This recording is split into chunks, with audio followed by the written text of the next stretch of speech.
Pada tanggal 25 Oktober 1945, pasukan Inggris India yang tergabung dalam pasukan Afnei pimpinan Jenderal AWS Malabi mendarat di Surabaya. Tujuannya tak lain adalah membebaskan interniran sipil Belanda dan melucuti pasukan Jepang setelah Perang Dunia. Strategic roads are kept under constant fire by British and Indian troops who use mortars and small arms with good effect. Namun, rencana pasukan Inggris ini tidak berjalan mulus. Pasalnya, para pejuang enggan memberikan senjata rampasan mereka, sehingga ultimatum pun diluncurkan dan pertempuran yang berlangsung selama 3 hari pun juga tidak bisa terhindarkan.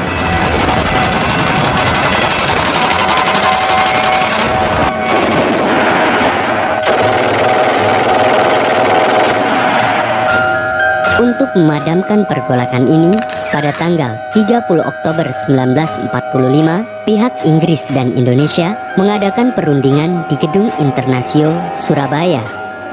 Namun, setelah selesainya perundingan, di luar Gedung Internasio terjadi insiden saling tembak-menembak antara pasukan Inggris dan Indonesia. Dan di saat itu juga, salah satu pemuda menembak Komandan Batalion 49 India, Brigadir Jenderal AWS Malabi saat berada di dalam mobil. Akibatnya, Jenderal Malabi pun tewas seketika dan pertempuran pun kian semakin membara hingga malam hari. Tewasnya Jenderal Malabi ini, menurut beberapa ahli, merupakan salah satu penyebab meletusnya pertempuran 10 November 1945. Lantas, benarkah demikian? Bagaimana peristiwa 10 November 1945 itu bisa terjadi? Dan apakah pihak Indonesia menang dalam pertempuran 10 November 1945? Kita bangsa Indonesia yang ada di Surabaya ini akan menerima tantangan tentara Inggris itu.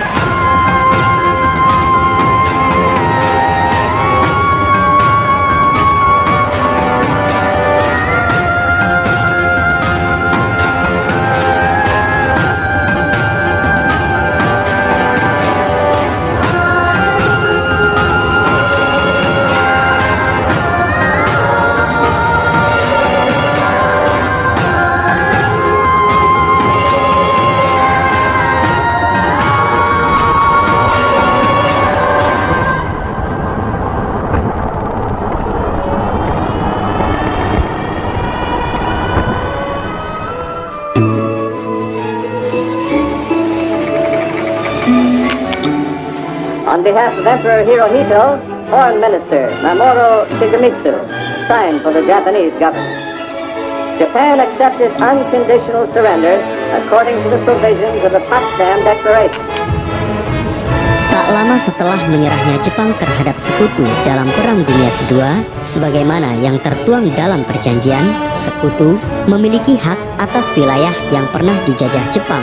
Salah satunya yakni Indonesia, yang rencananya akan diserahkan kepada pemerintahan sipil Nika. Di Indonesia, untuk mengambil kesempatan ini, Soekarno dan Hatta memproklamirkan kemerdekaan Indonesia pada tanggal 17 Agustus 1945. Proklamasi kami, bangsa Indonesia, dengan ini menyatakan kemerdekaan Indonesia. Sebagai bangsa yang baru merdeka, semangat euforia rakyat Indonesia kian bergema di seluruh negeri, terutama di wilayah Surabaya. Sehingga pada tanggal 19 Agustus 1945, Kresidenan Surabaya mengangkat RTM Suryo menjadi Gubernur Jawa Timur dan R. Sudirman sebagai Kepala Residen Surabaya. Dan pada tanggal 30 Agustus 1945, pemerintah Indonesia memberikan maklumat agar mengibarkan bendera merah putih di seluruh wilayah Indonesia mulai tanggal 1 September 1945. Dan pada tanggal 2 September 1945, Badan Keamanan Rakyat atau BKR wilayah Surabaya dibentuk dan dikepalai oleh Mustopo. British troops have had to take a hand in dealing with the situation in Java, but as Mr. Attlee has said, we do not desire to be unnecessarily involved in the political affairs of non-British territories and our object is to withdraw British troops as soon as circumstances permit. Berita tentang kemerdekaan Indonesia ini membuat Belanda mendesak kepada Inggris agar menyerahkan wilayah Indonesia kepadanya. Oleh karenanya, pada tanggal 24 Agustus 1945, mereka membuat kesepakatan agar Belanda menduduki kembali Indonesia, yakni Perjanjian Civil Affair Agreement, yang berisikan pengaturan penyerahan kembali Indonesia dari pihak Inggris ke pihak Nika atau Belanda. Untuk melancarkan rencananya ini, pasukan evakuasi tawanan perang atau Rapui memerintahkan pasukan Allied Force Netherlands East Indies atau AFNI agar berlabuh ke Indonesia. Di lain sisi, setelah mendengar adanya kesepakatan Civil Affair Agreement pada tanggal 18 September 1945 malam hari, orang-orang Belanda yang dipimpin Mr. Blockman mengibarkan bendera Belanda di atas markas Belanda, tepatnya di Hotel Yamato atau Hotel Oranye. Mendapati kejadian ini, para pemuda Surabaya kian marah besar kepada Belanda karena dianggap telah mengkhianati kedaulatan Indonesia. Sehingga keesokan harinya, para pemuda Surabaya segera mengerumuni Hotel Yamato dan meminta kepada orang Belanda agar menurunkan benderanya. Namun, permintaan itu tak terindahkan. Alhasil, pertempuran pun tidak bisa terhindarkan. Dan di kesempatan itu pula, sebagian pemuda menaiki Hotel Yamato dan segera merobek bendera Belanda yang berwarna merah putih biru itu dan menyisakan bagian merah dan putih saja yang akhirnya menjadi bendera merah putih.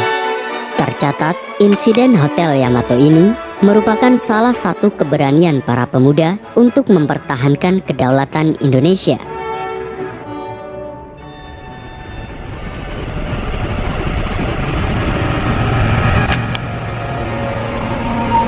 Sebagai pengemban tugas perjanjian Civil Affair Agreement, pada tanggal 29 September 1945, pasukan AFNI yang dipimpin Letnan Jenderal Sir Philip Christison datang ke Jakarta dengan berbagai tugas.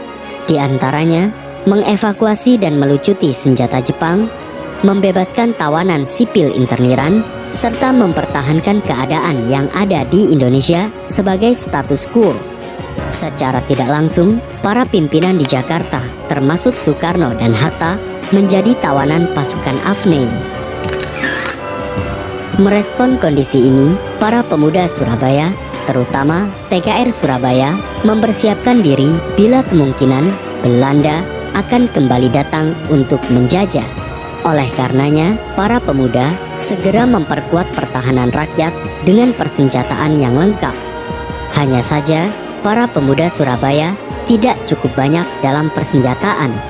Pada akhirnya, mereka berinisiatif untuk merampas senjata milik interniran dan pasukan Jepang.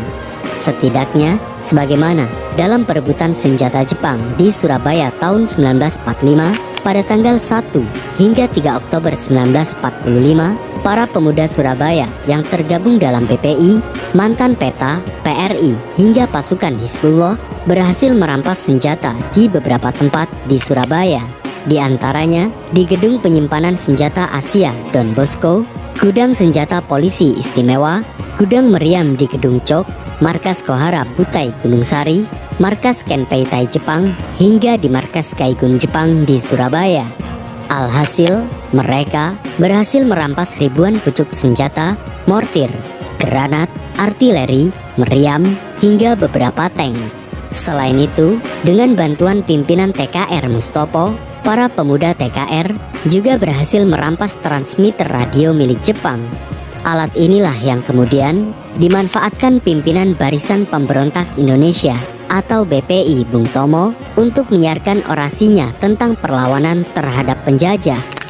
Lebih dari itu, untuk membangkitkan semangat para pemuda dan menggalang massa umat Islam, pada tanggal 22 Oktober 1945, Rois Akbar Nahdlatul Ulama atau NU, Kiai Haji Hashim Asy'ari merumuskan satu fatwa tentang perang dan membela tanah air, yakni resolusi jihad. Oleh karenanya, semangat para pemuda Surabaya kian membara. Terlebih para santri, ulama, dan pemuda luar Surabaya yang datang ke Surabaya untuk menghalangi militer Nika yang saat itu ingin kembali menduduki Surabaya. Di lain sisi, ribuan interniran dan pasukan Jepang nasibnya tidak menentu. Pasalnya, mereka kala itu sudah tidak mempunyai persenjataan dan perlengkapan perang karena sudah dirampas oleh pemuda Surabaya. Oleh karenanya, pasukan evakuasi perang sekutu Rapui memerintahkan Brigade 49 India yang menjadi bagian dari Afnei mendarat di Surabaya untuk mengevakuasi para interniran dan melucuti tentara Jepang. Lebih dari itu, mereka juga bertujuan untuk kembali merampas senjata para pemuda Surabaya.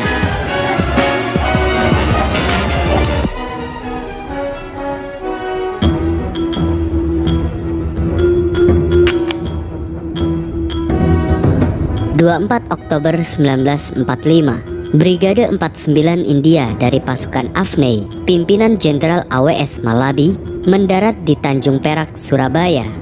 Berbekal lebih dari 6.000 pasukan, mereka bertujuan untuk merampas senjata milik Jepang, membebaskan para interniran, dan melucuti pasukan Jepang. Namun, secara aturan, mereka belum boleh mendarat sebelum mendapatkan izin dari pimpinan Indonesia yang ada di Jakarta. Kondisi inilah yang menyebabkan terjadinya perundingan antara pimpinan pasukan Inggris dengan pimpinan Indonesia yang ada di Surabaya, yang mana kala itu diwakili oleh Gubernur Jawa Timur Suryo, Komandan TKR Surabaya Mustopo, dan lain-lain. Alhasil, berdasarkan beberapa pertemuan yang dilakukan oleh kedua belah pihak, akhirnya disepakatilah.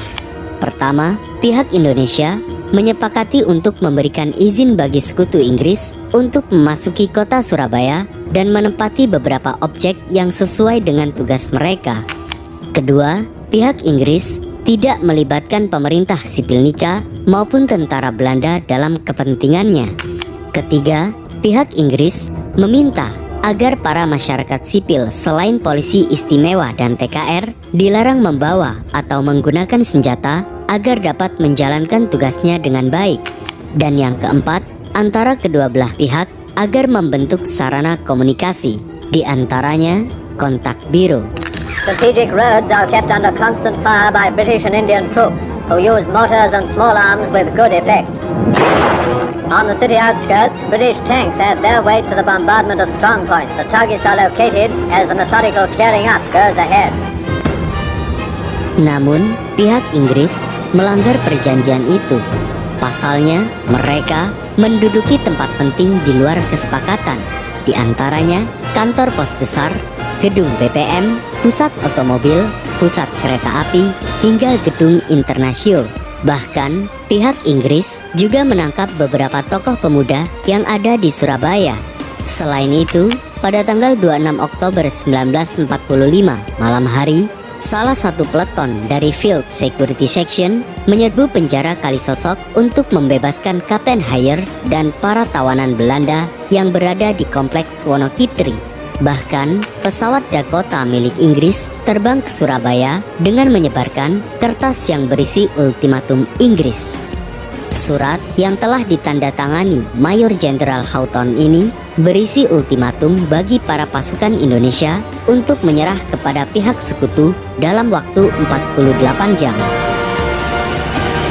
Melihat kondisi ini, para pemuda Surabaya merasa Inggris benar-benar akan menjajah Indonesia. Oleh karenanya, pimpinan TKR Mustopo memerintahkan pasukannya dan rakyat Surabaya agar segera menghalangi tindakan Inggris. Alhasil, berbagai perlawanan rakyat Surabaya pun kian muncul di berbagai wilayah. Pada tanggal 27 Oktober, tepat pukul 2.00 waktu Indonesia Barat, misalnya, terjadi kontak senjata antara pasukan pemuda PRI dan pasukan Gurkha Inggris. Dan pada tanggal 28 hingga tanggal 29 Oktober 1945, pemuda TKR dan rakyat Surabaya menyerbu tempat-tempat vital di Surabaya yang dikuasai pasukan Inggris India. Tercatat, pertempuran selama 3 hari ini mengakibatkan kurang lebih 6.000 rakyat Indonesia meninggal dunia luka-luka, dan hilang. Sedangkan pihak Inggris hanya 374 pasukan yang tewas.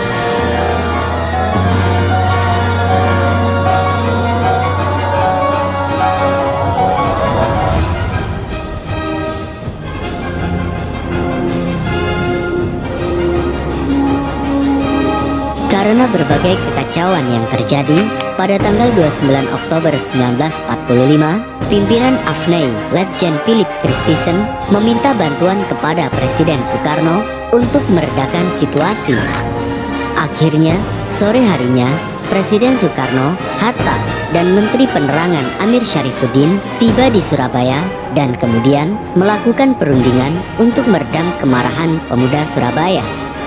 Dalam perundingan tersebut, terdapat beberapa perdebatan mengenai sikap atas pasukan sekutu. Satu sisi ingin melakukan gencatan senjata dan di sisi lain ingin terus melakukan perlawanan kepada sekutu. Dan setelah Presiden Soekarno melakukan pertemuan dengan Malabi, akhirnya kesepakatan gencatan senjata pun tercapai.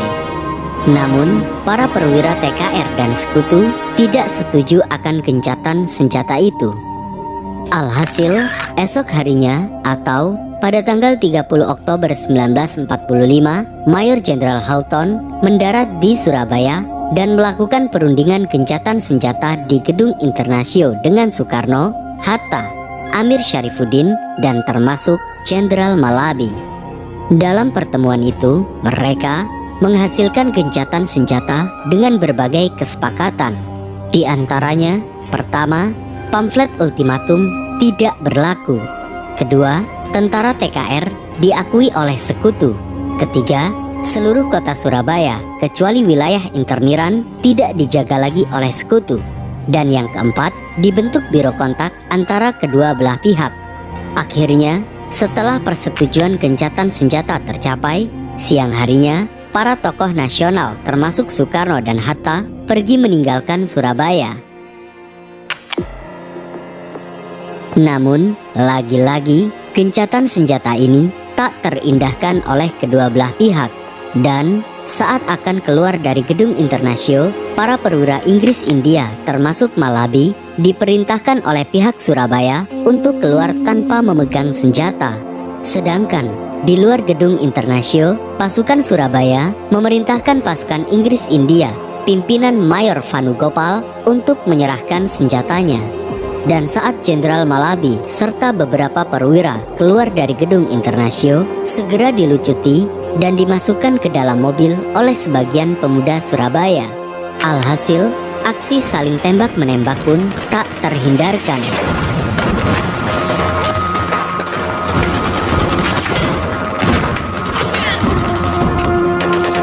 Ironisnya, di tengah insiden konfrontasi ini, salah seorang pemuda menembak Jenderal Malabi dengan 4 kali tembakan.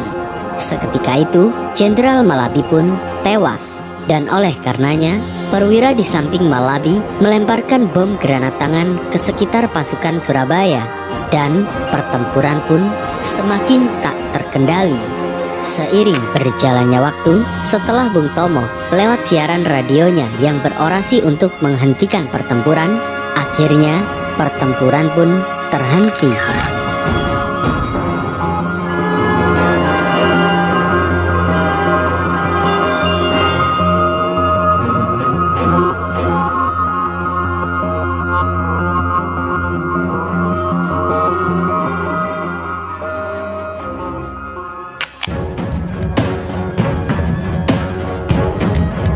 Setelah mendengar laporan tentang kematian Jenderal Malabi, Letjen Philip Christison mengeluarkan ancaman kepada Indonesia. Dan secara diam-diam, tentara sekutu memperkuat posisinya. Pada tanggal 1 November 1945 misalnya, Laksamana Muda Peterson dengan kapal perang HMS Sussex, kapal Cairn dan Cavalier tiba di Surabaya dengan kekuatan 15.000 pasukan. Dan pada tanggal 3 November 1945, Mayor Jenderal Mansur, Panglima Divisi Kelima Infanteri India, tiba di Surabaya dengan membawa pasukan Divisi 5 Inggris yang berkekuatan 24.000 tentara dan juga diperkuat oleh sisa Brigade 49 pasukan Malabi. Selain itu, Letjen Sir Philip Christison melengkapi pasukan Inggris dengan membawa pesawat tempur Thunderbolt, Mosquito, dan tank Sherman yang merupakan persenjataan tercanggih saat itu.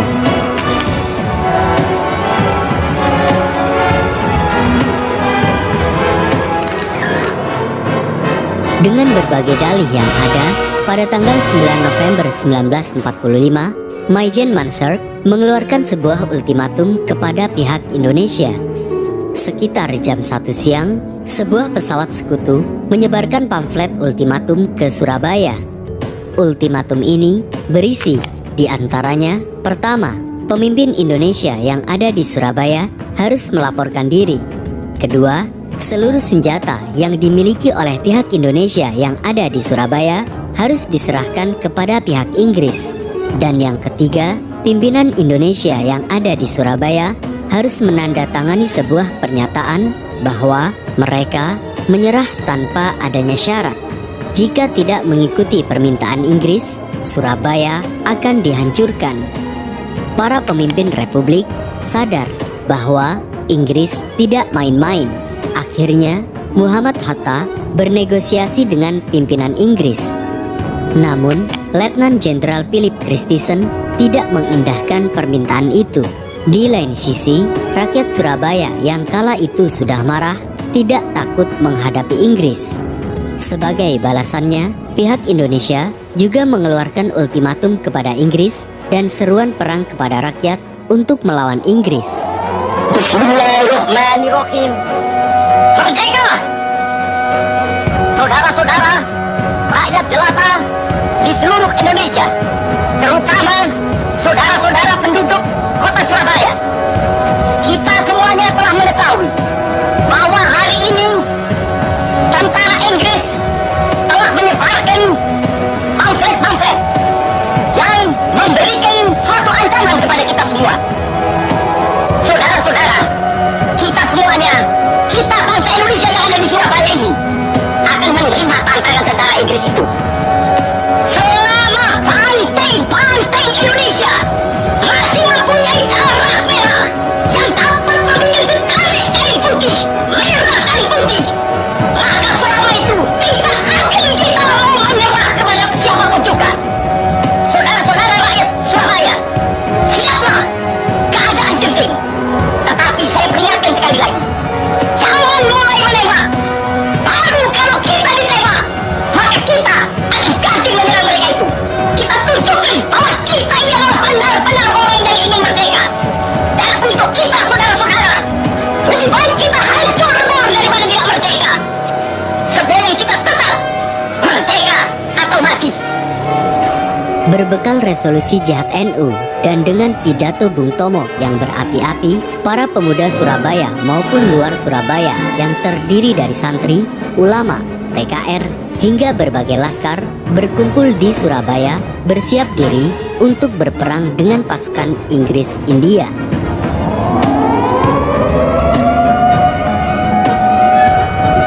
November 1945, setelah habisnya waktu ultimatum, sekitar pukul 6.00 waktu Indonesia Barat pagi hari, Inggris mulai menggempur Surabaya dari darat, laut, dan udara. Alhasil, pengeboman secara brutal di hari pertama ini telah menimbulkan korban yang sangat besar. Berbagai bagian kota Surabaya dibombardir dan ditembak dengan meriam dari laut dan darat.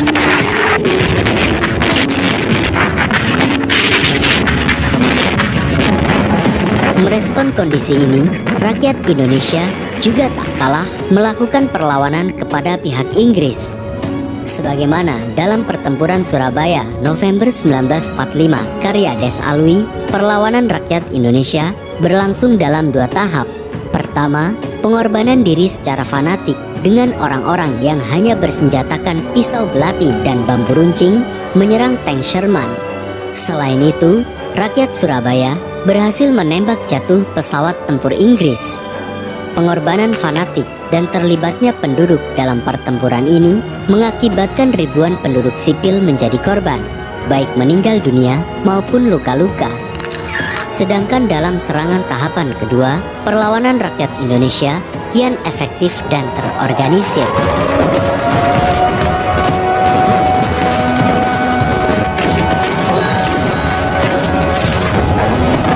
Berbekal keahlian militer di masa penjajahan Jepang dan keunggulan medan perang, perlawanan terus berlanjut dan membuat pasukan Inggris kewalahan. Bahkan, kala itu, dengan seruan orasi Bung Tomo, perlawanan rakyat kian berkobar tiada henti.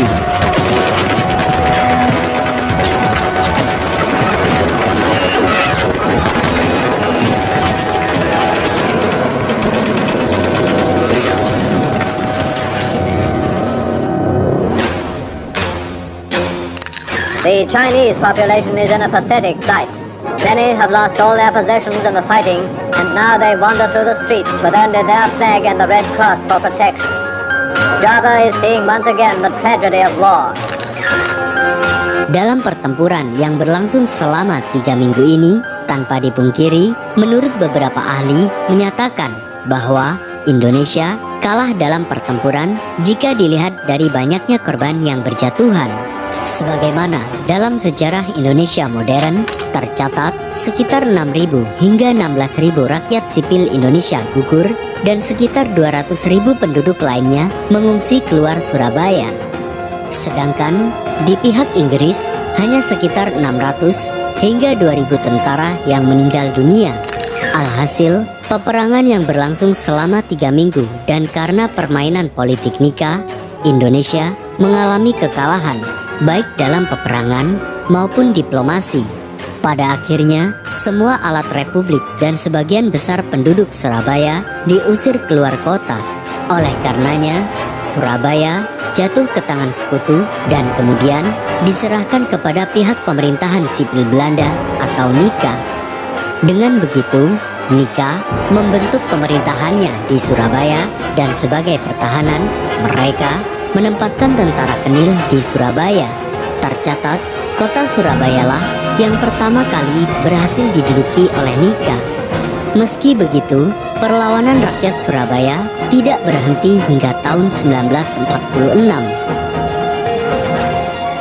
Pertempuran Surabaya 10 November 1945 memang berakhir dengan kekalahan di pihak Indonesia. Akan tetapi, perang besar antara Indonesia dan sekutu ini membuktikan bahwa rakyat Indonesia rela berkorban demi mempertahankan kemerdekaan Indonesia meskipun harus dibayar dengan nyawa.